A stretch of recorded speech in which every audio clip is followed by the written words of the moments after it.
ಜೈ Hind. Indian army ಎಒಸಿಯಲ್ಲಿ 2615 ವೇಕೆನ್ಸಿಗಳನ್ನ ಬಿಟ್ಟಿದ್ದಾರೆ. Last week ಅಷ್ಟೇ ಇದ್ರದ್ದು ನೋಟಿಸ್ ಜಾರಿ ಮಾಡಿದ್ರು. ಅಫಿಷಿಯಲ್ ನೋಟಿಫಿಕೇಶನ್ ಯಾವುದು ರಿಲೀಸ್ ಆಗಿರಲಿಲ್ಲ. ಇವಾಗ ಅಫಿಷಿಯಲ್ ನೋಟಿಫಿಕೇಶನ್ ರಿಲೀಸ್ ಆಗಿದೆ. ಇದೇ ತಿಂಗಳು 24ನೇ ತಾರೀಕು ಆನ್ಲೈನಲ್ಲಿ ಅಪ್ಲಿಕೇಶನ್ ಸ್ಟಾರ್ಟ್ ಆಗ್ತಾ ಇದೆ ಗೈಸ್.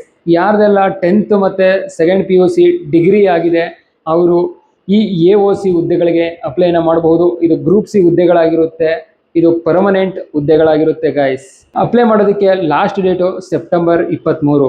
ಇವತ್ತಿನ ವಿಡಿಯೋದಲ್ಲಿ ಯಾವ ಹುದ್ದೆಗಳಲ್ಲಿ ಯಾವ ಥರ ವರ್ಕ್ ಇರ್ತದೆ, ಯಾವ ಜಾಬ್ಗೆ ಫಿಸಿಕಲ್ ಇರುತ್ತೆ ಮತ್ತು ಯಾವ ಜಾಬ್ಗೆ ಫಿಸಿಕಲ್ ಕ್ರೈಟೇರಿಯಾ ಇರೋದಿಲ್ಲ, ಮತ್ತು ಯಾವ ಜಾಬ್ಗೆ ಟೈಪಿಂಗ್ ಟೆಸ್ಟ್ ಇರುತ್ತೆ, ಯಾವುದಕ್ಕೆ ಇರಲ್ಲ, ಸೆಲೆಕ್ಷನ್ ಪ್ರೊಸೆಸ್ಸು, ರಿಟರ್ನ್ ಎಕ್ಸಾಮ್ ಯಾವ ಥರ ಇರುತ್ತೆ, ಫಿಸಿಕಲಲ್ಲಿ ಯಾವ್ಯಾವ ಇವೆಂಟ್ ಇರುತ್ತೆ, ಮೊದಲನೇ ತಿಂಗಳ ಸ್ಯಾಲ್ರಿ ಎಷ್ಟು ಬರುತ್ತೆ, 7th ಪೇ ಕಮಿಷನಲ್ಲಿ ಎಷ್ಟು ಸ್ಯಾಲ್ರಿ ಇದೆ, 8th ಪೇ ಕಮಿಷನ್ಗೆ ಹೋದರೆ ಎಷ್ಟು ಸ್ಯಾಲ್ರಿ ಹೈಕ್ ಆಗುತ್ತೆ, ಮತ್ತು ಈ ಜಾಬ್ಗಳಿಗೆ ನೀವು ಸೆಲೆಕ್ಟ್ ಆದರೆ ಆ ಜಾಬ್ಗಳಲ್ಲಿ ಯಾವ ಜಾಬಲ್ಲಿ ಯಾವ ವರ್ಕ್ ಇರುತ್ತೆ, ಮತ್ತು ವರ್ಕಿಂಗ್ ಅವರ್ಸ್ ಏನು, ಯೂನಿಫಾರ್ಮ್ ಇರುತ್ತಾ ಇರಲ್ವಾ, ಇದು ಸಿವಿಲಿಯನ್ ಜಾಬಾ ಆರ್ಮಿ ಜಾಬಾ, ಮತ್ತು ಜಾಬ್ ಪ್ರೊಫೈಲ್ ಹೇಗಿರುತ್ತೆ, ಈ ಎಲ್ಲ ಕಂಪ್ಲೀಟ್ ಇನ್ಫಾರ್ಮೇಷನ್ನ ಇವತ್ತಿನ ವಿಡಿಯೋದಲ್ಲಿ ಕೊಡ್ತಾ ಇದ್ದೀನಿ. ಹಾಗಾಗಿ ವಿಡಿಯೋನ ಸ್ಕಿಪ್ ಮಾಡದೆ ಎಂಡಿಂಗ್ವರೆಗೂ ನೋಡಿ. ನಿಮಗೆ ಎಲ್ಲ ವಿಡಿಯೋಗಳಲ್ಲಿ ಹೇಳ್ತಾ ಇರ್ತೀನಿ, ವಿಡಿಯೋನ ಸ್ಕಿಪ್ ಮಾಡಬೇಡಿ ಅಂತ. ಸ್ಕಿಪ್ ಮಾಡಿದ್ರೆ ಏನೂ ಗೊತ್ತಾಗಲ್ಲ. ಸ್ಕಿಪ್ ಮಾಡಿಬಿಡ್ತೀರಾ ಮತ್ತು ನನಗೆ ತಲೆ ತಿಂತೀರಾ ಸರ್, ಕಮೆಂಟ್ಸ್ ಮಾಡ್ತೀರಾ, ಮತ್ತು ವಾಟ್ಸಪ್ಪಲ್ಲಿ ಮೆಸೇಜ್ ಮಾಡ್ತೀರಾ ಸರ್, ಇದು ಗೊತ್ತಾಗಲಿಲ್ಲ ಅದು ಗೊತ್ತಾಗಲಿಲ್ಲ ಅಂತ. ನನ್ನ ಹತ್ರ ಟೈಮ್ ಇರಲ್ಲ ಗೈಸ್. ಯಾಕೆಂದರೆ ನಾನೊಬ್ಬ ಸೋಲ್ಜರು. ನಾನು ಯಾವುದೇ ಅಕಾಡೆಮಿ ಓಪನ್ ಮಾಡ್ಕೊಂಡು ಕೂತಿಲ್ಲ, ಡ್ಯೂಟಿಗಳನ್ನ ಮಾಡ್ತೀನಿ. ಮತ್ತು ನನ್ನ ರೆಸ್ಟ್ ಟೈಮ್ನ ನಾನು ಸ್ಯಾಕ್ರಿಫೈಸ್ ಮಾಡ್ತಾ ಇದ್ದೀನಿ ನಿಮಗೋಸ್ಕರ, ನಿಮಗೆ ಇನ್ಫಾರ್ಮೇಷನ್ ಕೊಡೋದಕ್ಕೋಸ್ಕರ. ಹಾಗಾಗಿ ಜಾಸ್ತಿ ವಾಟ್ಸಪ್ಗಳಲ್ಲಿ ಎಂಕ್ವೈರಿ ಮಾಡೋದ್ರ ಬದಲು ವಿಡಿಯೋನ 2 ಸಲ ನೋಡಿ. ಇಲ್ಲಿ ನಾನು ಏನು ಹೇಳಿರ್ತೀನಿ ವಿಡಿಯೋದಲ್ಲಿ ವಾಟ್ಸಪ್ಪಲ್ಲೂ ಅದನ್ನೇ ಹೇಳೋದು. ಹಾಗಾಗಿ ನನ್ನ ಟೈಮ್ನ ದಯವಿಟ್ಟು ಕೈ ಮುಗಿದು ಕೇಳ್ಕೊತಾ ಇದ್ದೀನಿ, ನನ್ನ ಟೈಮ್ನ ಜಾಸ್ತಿ ವೇಸ್ಟ್ ಮಾಡೋಕ್ಕೆ ಹೋಗಬೇಡಿ, ನನಗೂ ಸ್ವಲ್ಪ ರೆಸ್ಟ್ ಮಾಡೋದಕ್ಕೆ ಬಿಡಿ. ವಿಡಿಯೋನ ಆದಷ್ಟು ನೋಡೋಕ್ಕೆ ಟ್ರೈ ಮಾಡಿ ಗೈಸ್. ನೀವು ಏನು 10 ರಿಂದ 12 ನಿಮಿಷದ ಈ ವಿಡಿಯೋ ನೋಡ್ತಿರಲ್ಲ, ಈ ವಿಡಿಯೋನ ನಾವು ಪ್ರಿಪೇರ್ ಮಾಡಬೇಕಂದ್ರೆ 4 ಅವರ್ ಬೇಕಾಗುತ್ತೆ. ಮತ್ತು ಮೊದಲು ನೋಟ್ ರೆಡಿ ಮಾಡ್ಕೋಬೇಕು, ಅದಾದಮೇಲೆ ವಿಡಿಯೋ ರೆಕಾರ್ಡಿಂಗ್ ಮಾಡಬೇಕು, ಎಡಿಟ್ ಮಾಡಬೇಕು, ಮತ್ತು ಅಪ್ಲೋಡ್ ಮಾಡಬೇಕು. ಕೆಲವು ಕಡೆ ನೆಟ್ವರ್ಕ್ ಇರೋದಿಲ್ಲ, ತುಂಬ ಕಷ್ಟಗಳಿರುತ್ತೆ.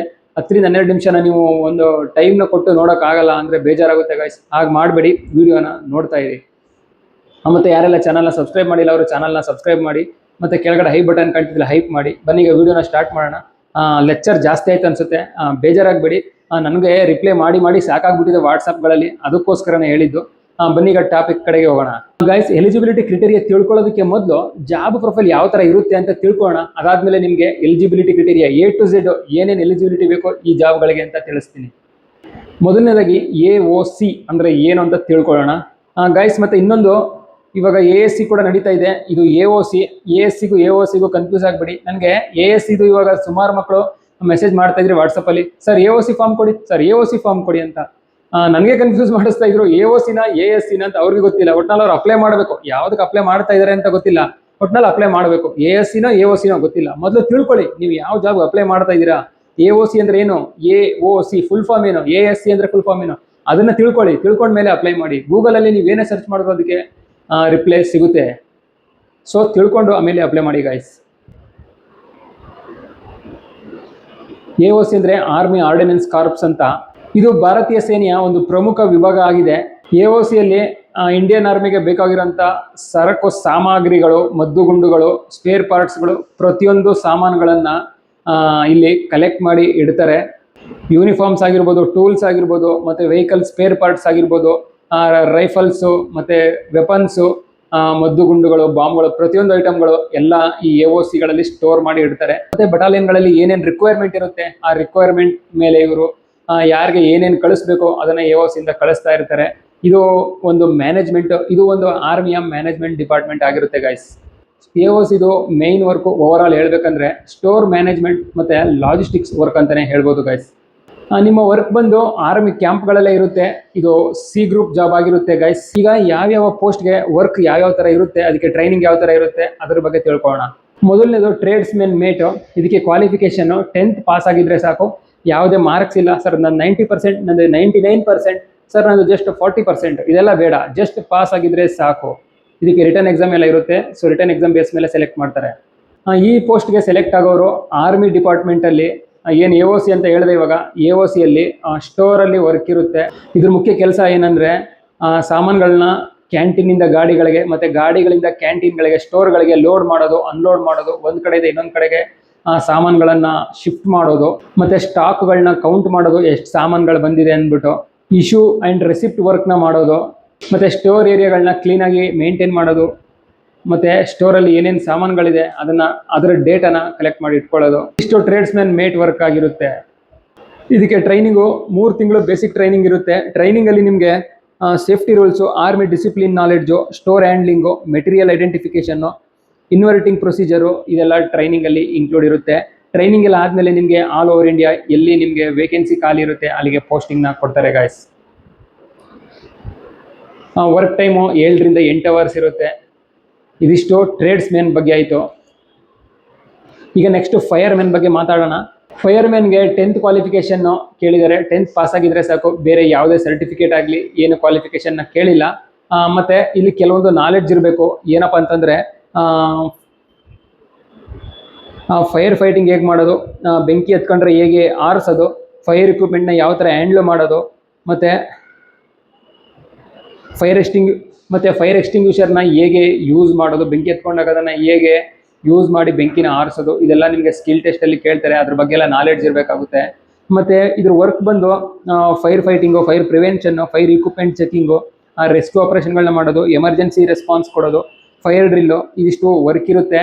ಟ್ರೈನಿಂಗು ನಿಮಗೆ 6 ತಿಂಗಳಿರುತ್ತೆ. ಟ್ರೈನಿಂಗಲ್ಲಿ hose handling, fire extinguisher use, fire engine operation, rescue technique, ಮತ್ತು first aid, smoke chamber practice, ಇದೆಲ್ಲ ಟ್ರೈನಿಂಗಲ್ಲಿ ಇರುತ್ತೆ. ಟ್ರೈನಿಂಗಲ್ಲಿ ನಿಮಗೆ A to Z ಟ್ರೈನಿಂಗ್ನ ಕೊಟ್ಟು ನಿಮ್ಮನ್ನ ಎಕ್ಸ್ಪರ್ಟ್ಗಳನ್ನಾಗಿ ಮಾಡ್ತಾರೆ. ಆ ಟ್ರೈನಿಂಗ್ ನೀವು ಪಡಿಬೇಕಂದ್ರೆ ಬೇಸಿಕ್ ನಾಲೆಡ್ಜ್ ಇರಬೇಕಾಗುತ್ತೆ. ಸ್ಕಿಲ್ ಟೆಸ್ಟಲ್ಲಿ ಆ ಬೇಸಿಕ್ ನಾಲೆಡ್ಜ್ನ ಚೆಕ್ ಮಾಡ್ತಾರೆ ಗೈಸ್. ಮತ್ತು ಈ ಪೋಸ್ಟ್ಗೆ ಭಾಳಷ್ಟು ಫಿಟ್ನೆಸ್ ಬೇಕಾಗುತ್ತೆ. ಯಾಕೆಂದರೆ ಈ AOC ಡಿಪಾರ್ಟ್ಮೆಂಟಲ್ಲಿ ಫೈರ್ಮೆನ್ಗೆ ತುಂಬ ಇಂಪಾರ್ಟೆನ್ಸ್ ಇದೆ. ಯಾಕೆಂದರೆ ಅದು ಎಲ್ಲ ಸ್ಟೋರೇಜ್ ಮಾಡಿರ್ತಾರೆ. ಯೂನಿಫಾರ್ಮ್ ಆಗಿರ್ಬೋದು, ಮದ್ದು ಗುಂಡುಗಳಾಗಿರ್ಬೋದು, ರೈಫಲ್ಗಳಾಗಿರ್ಬೋದು, ಪ್ರತಿಯೊಂದು ಐಟಮ್ಗಳನ್ನ ಸ್ಟೋರೇಜ್ ಮಾಡಿರ್ತಾರೆ. ಎಲ್ಲಿ ಯಾವಾಗ ಬೇಕಾದರೂ ಶಾರ್ಟ್ ಸರ್ಕ್ಯೂಟ್ ಆಗಿ ಬೆಂಕಿನ ಹತ್ಕೋಬೋದು. ಹಾಗಾಗಿ ಫೈರ್ಮೆನ್ ತುಂಬ ಇಂಪಾರ್ಟೆನ್ಸ್ ಆಗ್ತಾರೆ. ಇಲ್ಲಿ ಫೈರ್ಮೆನ್ಗೆ ತುಂಬ ಹೈ ಲೆವೆಲಲ್ಲಿ ಫಿಸಿಕಲ್ ಫಿಟ್ನೆಸ್ನ ಮೇಂಟೈನ್ ಮಾಡಬೇಕಾಗುತ್ತೆ ಗೈಸ್. ಟ್ರೈನಿಂಗ್ ಎಲ್ಲ ಆದಮೇಲೆ ನಿಮಗೆ posting ammunition departments, ordnance departments, workshop, army establishments, ಈ ಪ್ಲೇಸ್ಗಳಲ್ಲಿ ನಿಮಗೆ ಪೋಸ್ಟಿಂಗ್ನ ಕೊಡ್ತಾರೆ. ವರ್ಕ್ 8 ಅವರ್ಸ್ ಇರುತ್ತೆ. ಯೂನಿಫಾರ್ಮ್ ಬಂದು ನಿಮಗೆ ಫೈರ್ಮೆನ್ದು ಒಂದು ಸ್ಪೆಷಲ್ ಯೂನಿಫಾರ್ಮ್ ಇರುತ್ತೆ. ಆ ಯೂನಿಫಾರ್ಮ್ನ ಕೊಡ್ತಾರೆ. ಆ ಯೂನಿಫಾರ್ಮ್ ಜೊತೆಗೆ ಹೆಲ್ಮೆಟು, ಸೇಫ್ಟಿ ಗ್ಲೌಸು, ಗಾಗಲ್ಸು, ಮತ್ತು ನೀ ಪ್ರೊಟೆಕ್ಟರು, ಎಲ್ಬೋ ಪ್ರೊಟೆಕ್ಟರು, ಇದನ್ನೆಲ್ಲ ಕೊಡ್ತಾರೆ guys. Next junior office assistant. ಇದಕ್ಕೆ 2nd PUC ಪಾಸ್ ಆಗಿರಬೇಕು. ಅದರ ಜೊತೆಗೆ ಟೈಪಿಂಗ್ ಟೆಸ್ಟ್ನ ಮಾಡ್ತಾರೆ ಸ್ಕಿಲ್ ಟೆಸ್ಟಲ್ಲಿ. ಮತ್ತು English typing 35 words per minute, Hindi typing 30 words per minute typing test ಇರುತ್ತೆ. ಟೈಪಿಂಗ್ ಟೆಸ್ಟ್ನ ನೀವು ಪಾಸ್ ಮಾಡಬೇಕಾಗುತ್ತೆ ಗಾಯ್ಸ್. ಅದ್ರ ಜೊತೆಗೆ ಬೇಸಿಕ್ ಕಂಪ್ಯೂಟರ್ ನಾಲೆಡ್ಜ್ ಎಲ್ಲ ಸ್ಕಿಲ್ ಟೆಸ್ಟಲ್ಲಿ ಚೆಕ್ ಮಾಡ್ತಾರೆ. ಇದು ವರ್ಕ್ ಏನಿರುತ್ತೆ ಅಂದರೆ ಕಂಪ್ಯೂಟರ್ ಡಾಟಾ ಎಂಟ್ರಿ, ಟೈಪಿಂಗು, ಮತ್ತು ಫೈಲ್ ಮ್ಯಾನೇಜ್ಮೆಂಟು, ಲೆಟ್ರ್ ಪ್ರಿಪೇರ್ ಮಾಡೋದು, record maintenance, register update, office correspondence, ಇದಿಷ್ಟು ವರ್ಕ್ ಇರುತ್ತೆ. 3 ತಿಂಗಳು ಟ್ರೈನಿಂಗ್ ಇದರಲ್ಲಿ ಇರುತ್ತೆ. ಅದರಲ್ಲಿ ಆರ್ಮಿ ಬೇಸಿಕ್ ಡಿಸಿಪ್ಲಿನು, ಮತ್ತು ಆರ್ಮಿ ಬಗ್ಗೆ army knowledge, army act and rules, ಮತ್ತು MS office, typing procedure, office rules, file handling, ಇದೆಲ್ಲ ಟ್ರೈನಿಂಗಲ್ಲಿ ಇನ್ಕ್ಲೂಡ್ ಇರುತ್ತೆ. ಟ್ರೈನಿಂಗ್ ಆದಮೇಲೆ ಎಲ್ಲೆಲ್ಲಿ ವೇಕೆನ್ಸಿ ಖಾಲಿ ಇರುತ್ತೆ ಅಲ್ಲಿಗೆ ಸೆಲೆಕ್ಟ್ ಮಾಡ್ಕೋತಾರೆ. ಜೂನಿಯರ್ ಆಫೀಸ್ ಅಸಿಸ್ಟೆಂಟ್ ವರ್ಕ್ ಬಂದು ಆಫೀಸ್ ವರ್ಕ್ ಆಗಿರುತ್ತೆ. ನೀವೆಲ್ಲೇ ಹೋದ್ರೂ ಕೂಡ ಆಫೀಸ್ ವರ್ಕ್ ಇದಾಗಿರುತ್ತೆ. ಇಂಡೋರ್ ವರ್ಕ್ ಅಂತಲೇ ಹೇಳ್ಬೋದು. ನೆಕ್ಸ್ಟು MTSಗೆ 10th ಪಾಸ್ ಆಗಿದ್ರೆ ಸಾಕು, ಬೇರೆ ಏನು ಎಕ್ಸ್ಟ್ರಾ ಕ್ವಾಲಿಫಿಕೇಷನ್ ಇಲ್ಲ. ವರ್ಕ್ ಬಂದು ಆಫೀಸ್ ಕ್ಲೀನ್ ಮಾಡೋದು, ಫೈಲ್ ಕೇರಿಂಗ್ ಮಾಡೋದು, ಮತ್ತು ಪ್ರಿಂಟ್ಗಳನ್ನ ತೆಗೆದು ಜೆರಾಕ್ಸ್ನ ಮಾಡೋದು, ಮತ್ತು ಆಫೀಸ್ ಸ್ಟಾಫ್ಗೆ ಹೆಲ್ಪ್ ಮಾಡೋದು, ಆಫೀಸ್ನ ಕ್ಲೀನಾಗಿ ಮೇಂಟೈನ್ ಮಾಡೋದು ಈ MTS ಅವ್ರದ್ದು ವರ್ಕ್ ಆಗಿರುತ್ತೆ. MTS ಅವ್ರಿಗೆ 2 ರಿಂದ 4 ವೀಕ್ ಟ್ರೈನಿಂಗ್ ಇರುತ್ತೆ. ಟ್ರೈನಿಂಗಲ್ಲಿ ಸೇಮ್ ನಿಮಗೆ ಆರ್ಮಿ ಆ್ಯಕ್ಟ್ ಆ್ಯಂಡ್ ರೂಲ್ಸ್ ಬಗ್ಗೆ ಹೇಳ್ತಾರೆ, ಡಿಸಿಪ್ಲಿನ್ ಬಗ್ಗೆ ಹೇಳ್ತಾರೆ, ಮತ್ತು MTS related, office related training ಇರುತ್ತೆ. ಜಾಸ್ತಿ ಟ್ರೈನಿಂಗ್ ಏನು ಇರೋದಿಲ್ಲ. ಮತ್ತು ಟ್ರೈನಿಂಗ್ ಆದಮೇಲೆ ಆಫೀಸು, ಡಿಪಾರ್ಟ್ಸು, ಮತ್ತು ಟ್ರೈನಿಂಗ್ ಆದಮೇಲೆ ಆಫೀಸು, ಡಿಪಾರ್ಟ್ಸು, ವರ್ಕ್ಶಾಪ್ಸು, ಮತ್ತು ಆರ್ಮಿ ಎಸ್ಟಾಬ್ಲಿಷ್ಮೆಂಟ್ಗಳಲ್ಲಿ ಡಿಪ್ಲಾಯ್ಮೆಂಟ್ನ ಮಾಡ್ತಾರೆ. ನೆಕ್ಸ್ಟ್ ಒಂದು ಮೆಟೀರಿಯಲ್ ಅಸಿಸ್ಟೆಂಟು. ಮೆಟೀರಿಯಲ್ ಅಸಿಸ್ಟೆಂಟ್ಗೆ ಡಿಗ್ರಿ ಕಂಪ್ಲೀಟ್ ಆಗಿರಬೇಕು. ಯಾವುದೇ degree BA, BCom, BSc, BBA, MBA, ಯಾವುದೇ ಎನಿ ಡಿಗ್ರಿ ಆಗಿರೋರು ಈ ಹುದ್ದೆಗಳಿಗೆ ಅಪ್ಲೈನ ಮಾಡಬಹುದು. ಇವಾಗ ಎಷ್ಟು ಪೋಸ್ಟ್ಗಳು ಬಿಟ್ಟಿದ್ದಾರೆ, ಅದರಲ್ಲಿ ಒಳ್ಳೆ ಪೋಸ್ಟು, ಹೈಯೆಸ್ಟ್ ಸ್ಯಾಲ್ರಿ ಸಿಗುವಂಥ ಪೋಸ್ಟ್ ಇದಾಗಿದೆ. ಹಾಗಾಗಿ ಡಿಗ್ರಿ ಕ್ವಾಲಿಫಿಕೇಷನ್ನ ಕೇಳಿದ್ದಾರೆ. ಇದು ಕೂಡ ಆಫೀಸ್ ವರ್ಕೇ ಆಗಿರುತ್ತೆ. ವರ್ಕ್ ಬಂದು ಇನ್ವೆಂಟ್ರಿ ಮ್ಯಾನೇಜ್ಮೆಂಟು, ಸ್ಟಾಕ್ ವೆರಿಫಿಕೇಷನು, ಮತ್ತು issue receipt authorisation, store software work, logistic coordination, supply chain management, reports preparation, ಇದಿಷ್ಟು ವರ್ಕ್ ಇರುತ್ತೆ. ಈ ವರ್ಕ್ಗೆ ರಿಲೇಟೆಡ್ ಆಗಿರುವಂಥದ್ದೇ ನಿಮಗೆ 3 to 4 weeks ಟ್ರೈನಿಂಗ್ ಇರುತ್ತೆ. ಜಾಸ್ತಿ ಟ್ರೈನಿಂಗ್ ಏನು ಇರೋದಿಲ್ಲ. ಇದು ಕೂಡ ಆಫೀಸ್ ವರ್ಕೇ ಆಗಿರುತ್ತೆ. ಟ್ರೈನಿಂಗಲ್ಲಿ ನಿಮಗೆ inventory software, account basics, logistics procedure, documentation ಮಾಡೋದು, ಇದೆಲ್ಲ ನಿಮಗೆ ಟ್ರೈನಿಂಗಲ್ಲಿ ಇನ್ಕ್ಲೂಡ್ ಇರುತ್ತೆ. ಮತ್ತು ಪೋಸ್ಟಿಂಗ್ ಬಂದು major ordnance depots, supply chain units, workshop, army formation, ಈ ಪ್ಲೇಸ್ಗಳಲ್ಲಿ ಪೋಸ್ಟಿಂಗ್ನ ಕೊಡ್ತಾರೆ. ಇಲ್ಲಿ ಯಾವುದೇ ಜಾಬ್ಗೆ ನೀವು ಸೆಲೆಕ್ಟ್ ಆದರೂ ಕೂಡ ನೀವು ಆರ್ಮಿ ಅಟ್ಮಾಸ್ಫಿಯರಲ್ಲಿ, ಆರ್ಮಿ ಕ್ಯಾಂಪ್ ಒಳಗಡೆ, ಆರ್ಮಿ ಆಫೀಸಲ್ಲಿ ಆರ್ಮಿ ಆಫೀಸರ್ ಜೊತೆ ಇನ್ವಾಲ್ವ್ ಆಗಿ ವರ್ಕ್ನ ಮಾಡ್ತಾ ಇರ್ತೀರಾ. ಹಾಗಾಗಿ ಏನು ರೂಲ್ಸ್ ಇದೆ, ಡಿಸಿಪ್ಲಿನ್ ಇದೆ, ಆ ಡಿಸಿಪ್ಲಿನ್ನ ಫಾಲೋ ಮಾಡೋದು ತುಂಬ ಇಂಪಾರ್ಟೆಂಟ್ ಆಗುತ್ತೆ ಗೈಸ್. ಇದಿಷ್ಟು ಆಯಿತು ಜಾಬ್ ಪ್ರೊಫೈಲ್ ಬಗ್ಗೆ. ಈಗ ಎಲಿಜಿಬಿಲಿಟಿ ಕ್ರೈಟೇರಿಯಾ ಬಗ್ಗೆ ತಿಳ್ಕೊಳ್ಳೋಣ. ಈಗ ಫಸ್ಟ್ ಒನ್ನು ಇಂಪಾರ್ಟೆಂಟ್ ಡೇಟ್ಸ್ ಬಗ್ಗೆ ತಿಳ್ಕೊಳ್ಳೋಣ. ಅಪ್ಲಿಕೇಶನ್ನು ಆನ್ಲೈನ್ ಮೋಡಲ್ ಇರುತ್ತೆ. 24 ಆಗಸ್ಟ್ಗೆ ಸ್ಟಾರ್ಟ್ ಆಗುತ್ತೆ. ಅಪ್ಲೈ ಮಾಡೋದಕ್ಕೆ ಲಾಸ್ಟ್ ಡೇಟು ಸೆಪ್ಟೆಂಬರ್ 23 ರಾತ್ರಿ 12 ಗಂಟೆ ಒಳಗಡೆ ಅಪ್ಲೈ ಮಾಡಬೇಕಾಗುತ್ತೆ. ಮತ್ತು ಅಕ್ಟೋಬರಲ್ಲಿ ಅಡ್ಮಿಟ್ ಕಾರ್ಡ್ನ ಬಿಡ್ತಾರೆ. ನವಂಬರಲ್ಲಿ ನಿಮಗೆ ರಿಟರ್ನ್ ಎಕ್ಸಾಮು CBT ಮೋಡಲ್ಲಿ ರಿಟರ್ನ್ ಎಕ್ಸಾಮ್ ಇರುತ್ತೆ. ಟೆಂಟೇಟಿವ್ ಡೇಟು ನವಂಬರಲ್ಲಿ ಕೂಡ ಆಗ್ಬೋದು, ಡಿಸೆಂಬರ್ಗೂ ಹೋಗ್ಬೋದು, ಹೇಳೋಕ್ಕಾಗಲ್ಲ. ಆದರೆ ನಿಮ್ಮ ಪ್ರಿಪರೇಷನು ನವಂಬರ್ಗೆ ಅಂತ ಇಟ್ಕೊಂಡು ಮಾಡಬೇಕಾಗುತ್ತೆ. ವೇಕೆನ್ಸಿ ಬಗ್ಗೆ ಮಾತಾಡೋದಾದರೆ ಟ್ರೇಡ್ಸ್ಮೆನ್ ಮೇಟ್ಗೆ 1799 ವೇಕೆನ್ಸಿ ಇದೆ. ಇದಕ್ಕೆ fireman 520 vacancy, MTS 142 vacancy, junior assistant mate, junior officer assistant 104 vacancy, material assistant 50 vacancy ಕರೆದಿದ್ದಾರೆ. ಕ್ವಾಲಿಫಿಕೇಷನ್ನು ಟ್ರೇಡ್ಸ್ಮೆನ್ ಮೇಟ್ಗೆ 10th ಪಾಸ್ ಆಗಿರಬೇಕು, ಫೈರ್ಮ್ಯಾನ್ಗೆ 10th ಪಾಸು, ಮಲ್ಟಿ ಟಾಸ್ಕಿಂಗು ಕೂಡ 10th pass, junior ಅಸಿಸ್ಟೆಂಟ್ಗೆ 12th pass ಆಗಿರಬೇಕು.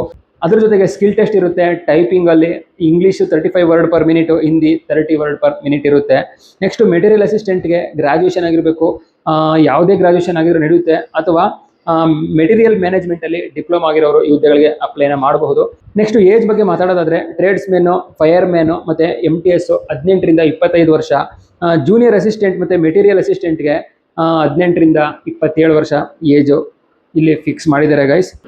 ಈ ಏಜ್ನ 23 ಸೆಪ್ಟೆಂಬರ್ 2026 ಈ ಡೇಟ್ಗೆ ಕ್ಯಾಲ್ಕುಲೇಟ್ ಮಾಡ್ತಾರೆ. ಈ ಡೇಟ್ಗೆ ನಿಮ್ಮ ಏಜು 18 ರಿಂದ ಕಡಿಮೆ ಇರಬಾರ್ದು, 25 ಮತ್ತು 27ಕ್ಕಿಂತ ಜಾಸ್ತಿ ಇರಬಾರ್ದು ಗೈಸ್. ಮತ್ತು ಕ್ಯಾಟಗರಿ ವೈಸ್ ವೇಕೆನ್ಸಿ ನೋಡೋದಾದರೆ ಜನರಲ್ಗೆ 1058 vacancy, EWS 264, OBC 703, SC 393, ST 197 vacancy ಇದೆ. ನೆಕ್ಸ್ಟು ಪೋಸ್ಟ್ ಮತ್ತು ಕ್ಯಾಟಗರಿ ವೈಸ್ ವೇಕೆನ್ಸಿ ನೋಡೋದಾದರೆ ಟ್ರೇಡ್ಸ್ಮೆನ್ ಮೇಟ್ಗೆ general 728, EWS 183, OBC 483, SC 170, ST 135 vacancy ಇದೆ. ಫೈರ್ಮ್ಯಾನ್ಗೆ general 210, EWS 52, OBC 140, SC 78, ST 40 vacancy ಇದೆ. ಜೂನಿಯರ್ ಆಫೀಸರ್ ಅಸಿಸ್ಟೆಂಟ್ಗೆ general 42, EWS 10, OBC 28, SC 16, ST 8 vacancy ಇದೆ. Multi tasking staff MTSಗೆ general 58, EWS 14, OBC 38, SC 21, ST 11 vacancy ಇದೆ. Material ಅಸಿಸ್ಟೆಂಟ್ಗೆ ಇವು general 20, EWS 5, OBC 14, SC 8 ಮತ್ತು ST 3 ವೇಕೆನ್ಸಿನ ಬಿಟ್ಟಿದ್ದಾರೆ guys. Post wise selection process ಯಾವ ಥರ ಇರುತ್ತೆ ಅಂತ ಹೇಳ್ತೀನಿ. ಟ್ರೇಡ್ಸ್ಮೆನ್ ಮೇಟ್ಗೆ ರಿಟರ್ನ್ ಎಕ್ಸಾಮ್ ಇರುತ್ತೆ. ಅದಾದಮೇಲೆ PET ಮತ್ತು PMT ಇರುತ್ತೆ. ಫೈರ್ಮ್ಯಾನ್ಗೂ ಕೂಡ ರಿಟರ್ನ್ ಎಕ್ಸಾಮ್ ಇರುತ್ತೆ. ಅದಾದಮೇಲೆ PET PMT ಇರುತ್ತೆ. ಜೂನಿಯರ್ ಆಫೀಸರ್ ಅಸಿಸ್ಟೆಂಟ್ಗೆ ರಿಟರ್ನ್ ಎಕ್ಸಾಮು, ಅದಾದಮೇಲೆ ಟೈಪಿಂಗ್ ಟೆಸ್ಟು, ಪ್ರಾಕ್ಟಿಕಲ್ ಟೆಸ್ಟ್ ಇರುತ್ತೆ. MTSಗೆ ರಿಟರ್ನ್ ಟೆಸ್ಟು DV DME ಇರುತ್ತೆ. ಮೆಟೀರಿಯಲ್ ಅಸಿಸ್ಟೆಂಟ್ಗೆ ರಿಟರ್ನ್ ಎಕ್ಸಾಮು DV DME ಇರುತ್ತೆ ಗೈಸ್. ಇಲ್ಲಿ ಫಿಸಿಕಲ್ಲು ಟ್ರೇಡ್ಸ್ಮೆನ್ ಮೇಟ್ ಮತ್ತು ಫೈರ್ಮೆನ್ಗೆ ಮಾತ್ರ PET PMT ಇರುತ್ತೆ. ಬಾಕಿ junior officer assistant, MTS, material assistant, ಈ 3 ಜಾಬ್ಗೆ ಯಾವುದೇ PET PMT PST ಯಾವುದು ಇರೋದಿಲ್ಲ ಗಾಯ್ಸ್. ಇಲ್ಲಿ PET PST ಇರೋದು ಮಾತ್ರ 2 ಜಾಬ್ಗೆ, ಒಂದು ಟ್ರೇಡ್ಸ್ಮೆನ್ ಮೇಟು, ಒಂದು ಫೈರ್ಮೆನ್ನು. ಇನ್ನೆಲ್ಲದಕ್ಕೂ ಕೂಡ PET PST ಇರೋದಿಲ್ಲ. ರಿಟರ್ನ್ ಎಕ್ಸಾಮ್ ಬಗ್ಗೆ ಮಾತಾಡೋದಾದರೆ 100 ಮಾರ್ಕ್ಸ್ಗೆ ರಿಟರ್ನ್ ಎಕ್ಸಾಮ್ನ ಕಂಡಕ್ಟ್ ಮಾಡ್ತಾರೆ.